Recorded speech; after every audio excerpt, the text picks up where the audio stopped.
સમાચારમાં આગળ વાત કરીએ તો રાજકોટમાં ક્ષત્રિય આગેવાન પીટી જાડેજા છે તે ફરી એકવાર વિવાદમાં આવ્યા છે।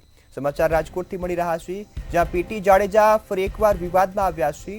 અમરનાથ મંદિરમાં આરતી ન કરવા માટે ધમકી છે તે આપવામાં આવી હતી, જે બાદ અમરનાથ ગ્રુપે મહાઆરતીનું આયોજન કર્યું હતું। જે સાથે જ જે ગ્રુપ છે તેમના દ્વારા મંદિર બહાર લગાવેલા જે બેનરો છે તેને પણ તોડી પાડવામાં આવ્યા છે। ગ્રુપ દ્વારા બેનરો છે તે પણ લગાવવામાં આવ્યા હતા। ધમકી આપી અને જે લગાવેલા બેનરો છે તે તોડી નાખ્યા હતા।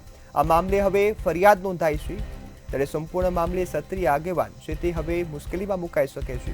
પાલિકા પોલીસ મથકમાં સમગ્ર મામલે હવે ફરિયાદ નોંધવામાં આવી છે।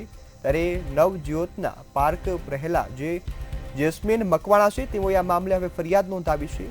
અમરનાથ ગ્રુપે પણ જે મહાઆરતીનું આયોજન કર્યું હતું, ત્યારે ક્ષત્રિય આગેવાન દ્વારા મહાઆરતી ન કરવા માટે ધમકી આપવામાં આવી હતી અને ગ્રુપના જે પોસ્ટરો છે તે પણ ફાડી નાખ્યા હતા।